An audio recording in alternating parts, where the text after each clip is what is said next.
అండి నమస్తే, నేను మీ దేవి. వెల్కమ్ టు నాదే క్రియేషన్స్. ఈరోజు వీడియోలో మనం పండుగ స్పెషల్ లడ్డూని ఎలా ప్రిపేర్ చేసుకోవాలో చూద్దాం. చాలా టేస్ట్గా ఉంటుందండి. మనం రెగ్యులర్గా చేసుకునే లడ్డూల కంటే ఇదైతే చాలా బాగుంటుంది. అన్ని ఇంట్లో ఉండే ఇంగ్రీడియంట్స్ తోటి దీన్ని మనం ప్రిపేర్ చేసేసుకోవచ్చు.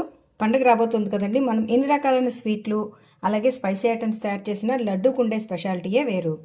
అయితే మనం ఎన్నో రకాల లడ్డూని చేస్తుంటాం. పల్లీ లడ్డు, రవ్వ లడ్డు, బూందీ లడ్డు, వీటన్నిటిలోకి ఈ లడ్డు అయితే మాత్రం చాలా బాగుంటుంది. ఇది ఒక యూనిక్ కాంబినేషన్ అండి. కేవలం శనగపిండి, కొబ్బరితో ఈ లడ్డూని మనం ప్రిపేర్ చేసుకోవచ్చు.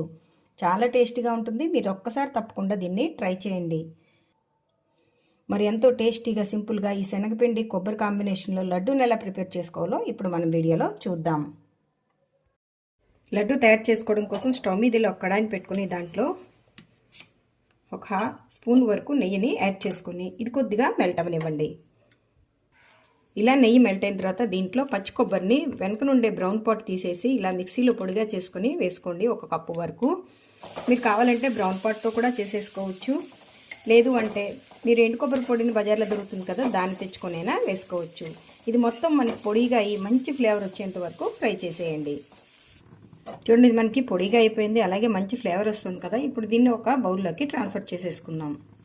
ఇప్పుడు స్టవ్ మీద కడాయిలో ఏ మెజర్మెంట్తో అయితే మనం కొబ్బరి పొడిని తీసుకున్నామో అదే మెజర్మెంట్తో ఒక కప్పు శనగపిండిని కూడా వేసేసి లో ఫ్లేమ్లోనే దోరగా మంచి ఫ్లేవర్ వచ్చేంత వరకు ఫ్రై చేయండి. దీనికోసం మనం ఏమీ నెయ్యి వేయవసరం లేదు. కేవలం ఇలాగా డ్రైగానే ఫ్రై చేసేసుకోవడమే. మంచి ఫ్లేవర్ వచ్చేంత వరకు లో ఫ్లేమ్లో ఫ్రై చేసేయండి. చూడండి, ఇది కూడా మనకు చక్కగా ఫ్రై అయిపోయింది. మంచి ఫ్లేవర్ వస్తున్నప్పుడు ఇందులోనే మనం ముందుగా ఫ్రై చేసి పెట్టుకున్న ఈ కొబ్బరి పొడిని వేసేసుకుందాం. ఇప్పుడు ఈ రెండింటిని బాగా మిక్స్ చేసుకోవాలి. మనం బౌల్లోనైనా మిక్స్ చేసుకోవచ్చు, బట్ ఇలా మిక్స్ చేసుకుంటే మనకి ఇది ఈజీగా తొందరగా కలిసిపోతుంది. ఇలా మొత్తం మిక్స్ అయిపోయింది. ఇప్పుడు దీన్ని వేరే బౌల్లోకి ట్రాన్స్ఫర్ చేసేసుకోండి. ఇప్పుడు మళ్ళీ స్టవ్ మీద కడాయిలో ఒక కప్పు వరకు చక్కెర, ఒక హాఫ్ కప్పు వరకు వాటర్ని వేసేసుకొని దీని మొత్తాన్ని ఇలా కలుపుతూ కరిగించేసుకోండి. మీరు కావాలంటే ఈ చక్కెర ప్లేస్లో బెల్లాన్నైనా తీసుకోవచ్చు. ఇది మనకి ఇలాగా చక్కగా మెల్ట్ అయిపోయింది కదా. దీనికి ఏం పాకం రానవసరం లేదండి. ఒక 2 మినిట్స్ ఇలా ఉడికిస్తే మనకి గులాబ్ జామ్ పాకంలా వస్తుంది కదా, జస్ట్ స్టిక్కీగా అవుతుంది. అప్పటి వరకు ఉంటే చాలు. ఇది మనకి రెడీ అయిపోయిందండి. ఇప్పుడు దీంట్లోనే జస్ట్ ఒక చిటికెడంతా ఎల్లో ఫుడ్ కలర్, మంచి ఫ్లేవర్ కోసం ఇలాచీ పౌడర్ వేసి స్టవ్ ఆఫ్ చేసేసుకోండి. ఇప్పుడు దీంట్లోనే మనం ముందుగా కలిపి పెట్టుకున్న ఈ శనగపిండి అలాగే కొబ్బరి మిశ్రమాన్ని వేసేసి ఒకసారి బాగా మిక్స్ చేసేద్దాం.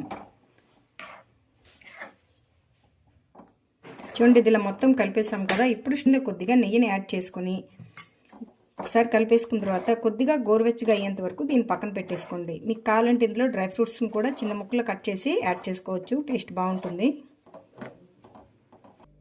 చూడండి, ఇది మనకు కొంచెం గోరువెచ్చగా అయింది. అలాగే లడ్డు చుట్టుకోవడానికి కూడా రెడీ అయిపోయింది కదా. ఇప్పుడు చేతికి కొద్దిగా ఇలా నెయ్యి తడి చేసేసుకొని